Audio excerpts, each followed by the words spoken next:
As we push faster and higher toward aerospace superiority, each part of a weapon becomes more specialized. The Air Force calls for an integrated design approach to each weapon system, and so many elements are developed specifically for one air vehicle. However, greater demands on the air crew call for ever closer relationships between man and machine.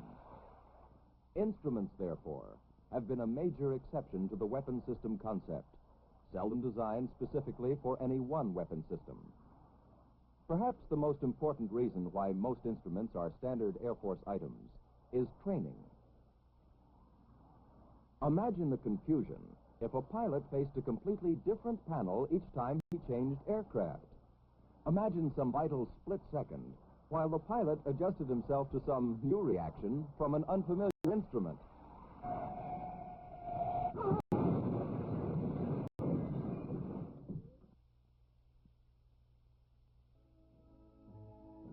Under the Air Force Integrated Panel Program, pilots will find generally a new look in instruments, but with a real consistency among aircraft.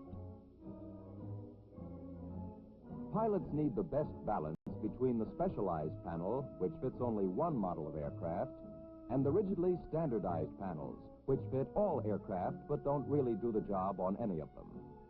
They'll find that balance when elements of display and control are integrated with aircraft subsystems under the principles of the whole panel concept. In the design of the panel and flight control subsystem, weapon system contractors will establish procedures to ensure that all aircraft subsystems are linked effectively with panel displays and controls, so the flight crew can carry out the assigned missions in the safest, most effective manner. Imagine a weapon system contractor designing a panel subsystem for a completely new weapon. It could be a manned orbital space bomber. It could be the mobile flight control station of a missile system. It happens to be a fighter bomber. To examine the problem of display and control design of a typical weapon system, we'll visualize a completed aircraft like this, but only for purposes of discussing procedures. We'll look at three major categories of effort and hear from the man who heads each function. Operational analysis. What must the weapon do? Display engineering. What must the crew see and control? Systems integration. How can each subsystem be matched to all other subsystems? Let's begin with operational analysis. For the panel and control design will be governed by the missions, more so now than ever before. Let's hear from the contractor's Mr. Operational Analysis. I suppose there isn't any specific point where you can say our work in operational analysis begins. In study phases, we work from definitions of general missions and tactics. For this fighter bomber, our operations people are trying to predict the detailed operational conditions, considering many factors, including friendly and enemy electronic ground environments. You are all familiar with mission profiles, showing such factors against altitude-distance relationships. Our effort must be closely coordinated with what we call Systems Integration Group, which is establishing requirements for guidance and control subsystems.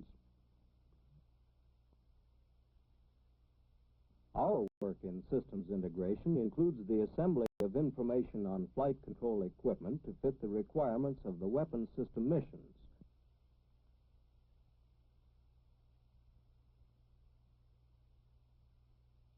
We have to determine the types of subsystems and from each subsystem the required function output. The selection of types of flight control equipment is an important factor in the crew function studies based on the mission analyses. In operational analysis, our human factors people examine each mission profile, translating it from a base of miles to a base of minutes. We want to examine crew responsibilities at each minute, a task analysis. In some cases, we will examine the mission second by second, as, for example, the takeoff. Watch how quickly things happen here.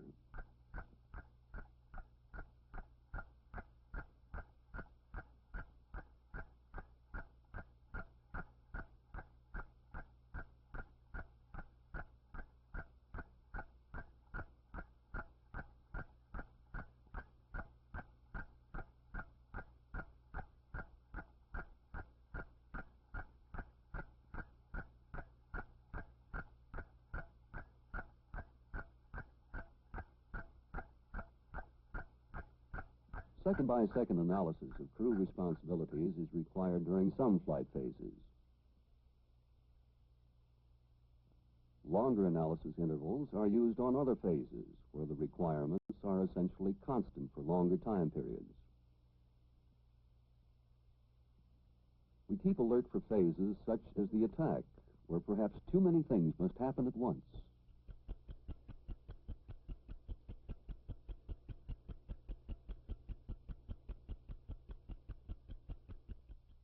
Operational analysis uses every means possible to simulate missions and to perform tests, so we can recommend which function should be automatic, which function should be manual, and which ones at the pilot's option should have both automatic and manual control. Such analysis considers many features.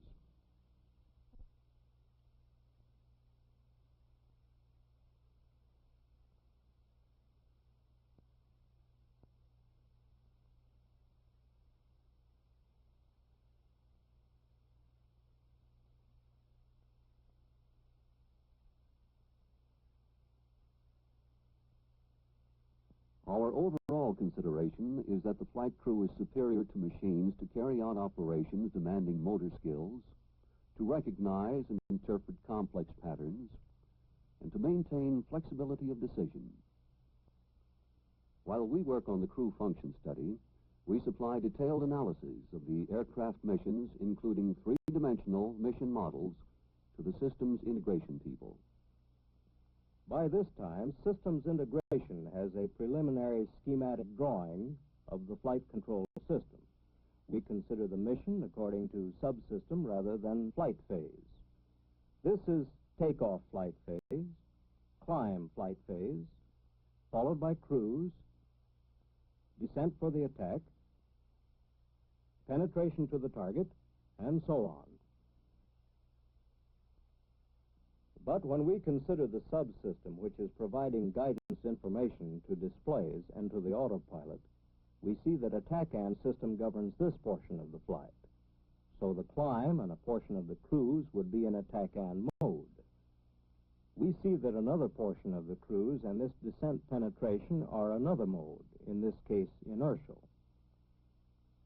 The whole mission is analyzed this way.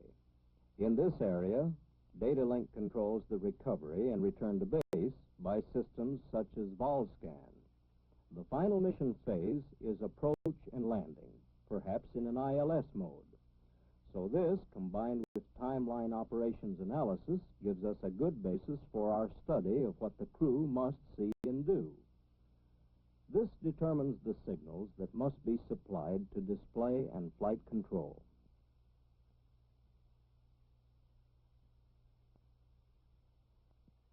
We examine how signals can combine for adequate guidance and how the displays can show the output of combined subsystems. From this kind of study, we make up a flight mode analysis chart. We consider each element of display, such as Mach, IAS, safe speed, G, on down through, altitude, heading, course, and so forth. We also examine automatic flight control system references. What is the origin of the signal that will drive each element of display and or furnish a command to the autopilot during each mission phase? From such a chart, we can see, for example, that the bank steer needle might receive inputs from the inertial system through the flight director during the penetration to target. But the same display element should also receive inputs from the terrain clearance system for part of the time. The autopilot may need similar combining of signals from more than one subsystem. We determine all combinations of information sources and how certain signals must be changed or combined for adequate guidance. We can also see the elements of integrated display as they will be used by the air crew. When we complete this chart, it becomes, in effect, the summary of control display needs. At this point, we begin to work even more closely with the display engineering group. In our display engineering effort, we are studying the nature of the information required by the crew to carry out the specific functions established in the mission analyses. Working with the systems integration people, we study the flight mode analyses to see where existing or developmental displays may not be adequate for use in our weapon system. Display development is in accordance with the whole panel philosophy. Our guide is WADC Tech Report number 56-582. We look for improvements consistent with the state-of-the-art advancement. We recommend new display developments only when they are clearly needed to complete the mission. For example, terrain clearance display is required for the low-level portions of our mission. Perhaps this radar display becomes a part of the flight control system. The pilot may place a pip on the desired flight path so the flight control system can maneuver the aircraft for the best terrain clearance flight. These are things we must study. When we have considered each element of display and flight control in terms of mission function requirements, we prepare a detailed program for development of displays within the time requirements of the overall weapon system development program. As our systems integration efforts proceed, we use simulation to run a detailed analysis on each subsystem. This tells us whether information from the subsystems is adequate for flight control, and we consider the computer coupler units, which may be used to process or combine signals. We examine each subsystem and each computer coupler unit for these electromechanical characteristics.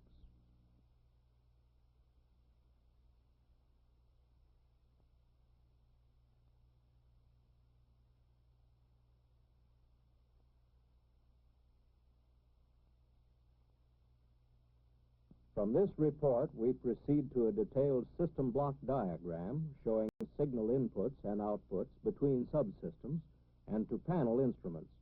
Here we find problems of interface, where two systems meet. If the output of System A doesn't match the input required by System B, must we add a coupler to match these systems? Or can we reduce the need for couplers by solving some of the interface problems in the design stage? Display engineering is now ready to undertake our display development program. We work closely with WADC's Flight Control Laboratory under the Air Force whole panel philosophy. Notice that we begin the detailed design of the display and control system only after we know the nature of the information required by the crew. Naturally, instruments that are in existence or in development will be considered first in terms of our aircraft, its mission, and its display requirements. However, we are planning an advanced weapon, and we have to consider instrumentation advances to keep pace with it. Some new displays will be tested by flight crews at breadboard stage, measuring quantitative data in flight control simulation, as in this terrain clearance display. We know that before any display can be installed in a production aircraft, it must be flight tested by the Air Force. As soon as possible, we mock up our first ideas of integrated panels and controls, power plant, fuel management, oxygen, and the rest, as a basis for continued discussion and for visits by the Air Force. We supply a duplicate of this one to WADC, and we keep both mock-ups up to date as developments proceed. How well have we integrated the systems? We look for ways to eliminate redundant pieces which do not add to flight safety. We check subsystem design requirements in each flight control mode, considering compatibility with electronic ground environments. Now we are ready to design the switching system. We work from the mission analyses and the analysis of flight control modes and signals. You will remember that the flight mode analyses are based on subsystem rather than flight phase.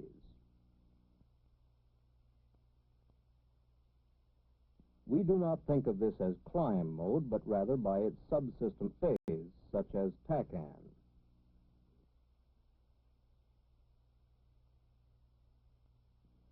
Now we are reducing to practice the idea that equipment in the design stage is modified for systems integration, while modification to equipment in production is by couplers.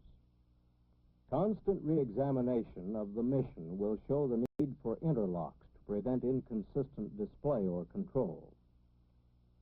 Suppose the navigation system calls for a right turn to reach the target and the terrain clearance system calls for a left turn to miss the mountain. Need we say more?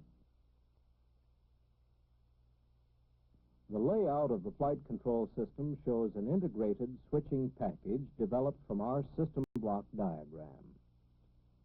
In manual mode and each automatic mode, we know what will be computed, displayed, and furnished to the flight control subsystem. We can save time, weight, and cost by the time sharing of certain display elements. The final layout of the flight control system is guided by our switching analysis report. The climax of all this effort is in the flight simulation facility, with a cockpit which is more detailed and more functional than the usual mock-up, for we want to test much more than how does it look, how does it feel, how does it fit. We'll test these displays and controls in motion, the dynamics of the man-machine relationships. Using our computer facility, we'll simulate each of the missions intended for this weapon. Besides tape-recording verbal communications during the mission, we record positions of each control.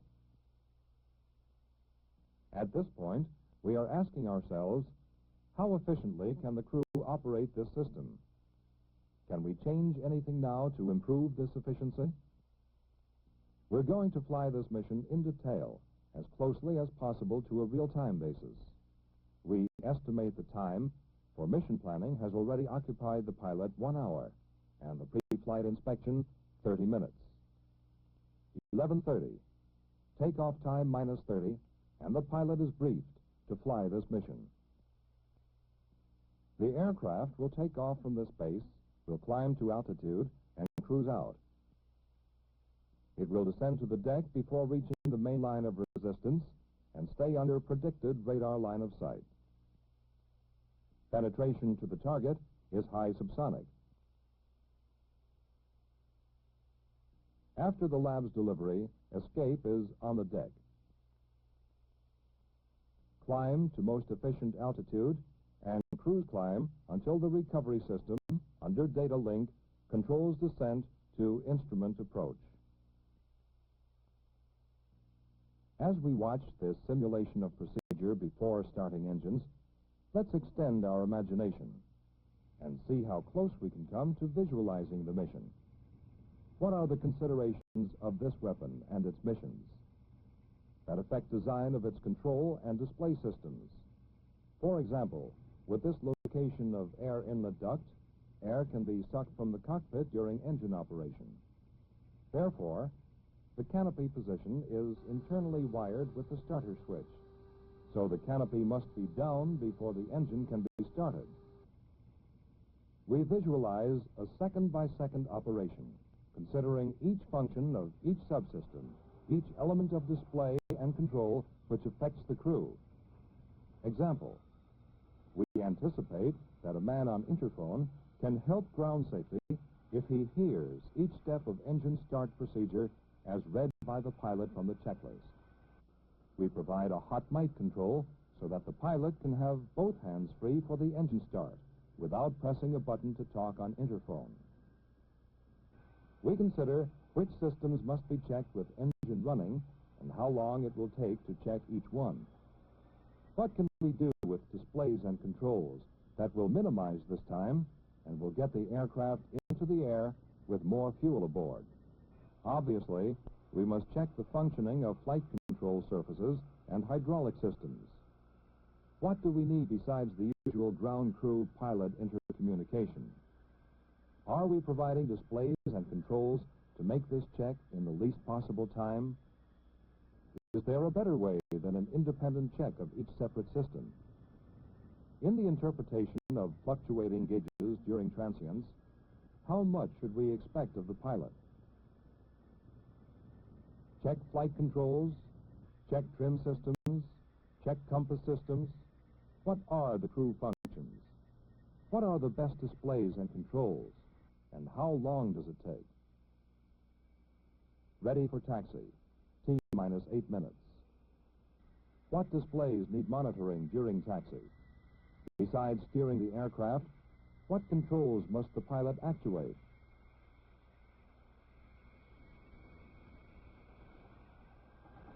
Now we're studying the time of each function.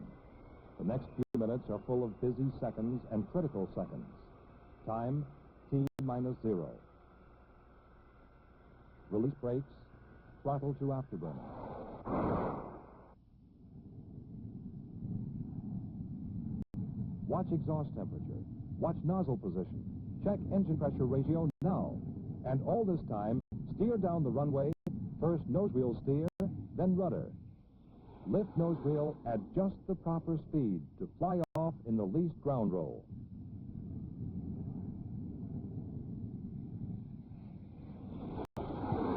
Consider an instrument off and see how integrated panel action helps pilot. When airspeed marker centers, it indicates proper speed to lift nose to 15 degrees pitch angle for fly-off, shown by climb needle. In the pitch up to climb, angle of attack remains in safe speed range. When we consider the multitude of functions required to fly the aircraft at such times and add to this communication requirements, we may be exceeding human capabilities. Can we provide an integrated tuning system for all radios with memory circuits to reduce the demand on pilots? Should we provide panel displays of frequencies and channels so the pilot does not have to look down into the cockpit at critical times? All right. Level off for initial cruise. Outbound in TACAN mode. The pilot needs cruise control information to achieve optimum range. What parameters should be measured, and what's the best form of display? It's now T+17, and he should be letting down for his penetration on the deck to the target.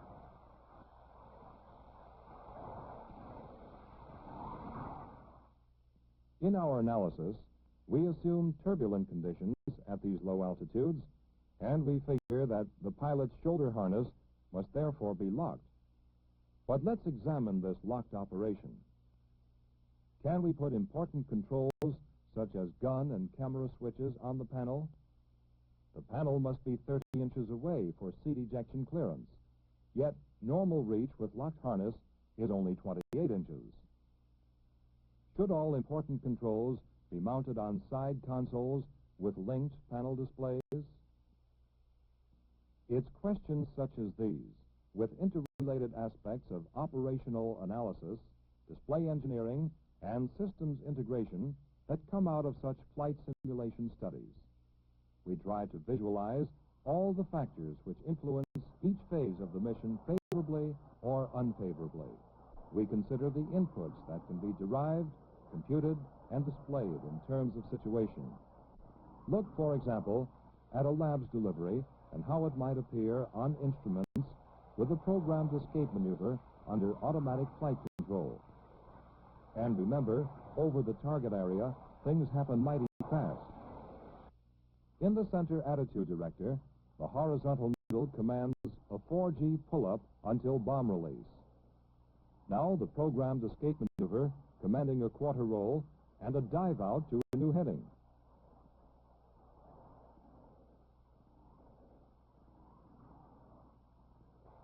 What would night mean to the mission? What about weather? What is required of the aircrew in terms of human capabilities anticipated from test reports and experience? T+60 minutes, and is cruising home, ready to be picked up by terminal recovery system such as VolScan. Following the principle of analysis by guidance and control systems, we consider the flight control and display functions as the pilot enters the recovery control area and selects the communication channel for data link operation. integrated display, data link, commands new heading. Here again, we show the pilot where he is, the center airplane symbol, in relation to where he should be. The display provides monitoring information for the pilot as the aircraft is directed through the autopilot to the entry gate for the approach. Throughout the entire process, we conceive of the pilot as the mission manager with airborne judgment and certain human abilities beyond computers and guidance systems. Our mission simulation is carried to the limit of our imagination and our ability to synthesize. Our purpose is to improve design features of displays, controls, and switching systems so the crew will have no difficulties in meeting functional task requirements.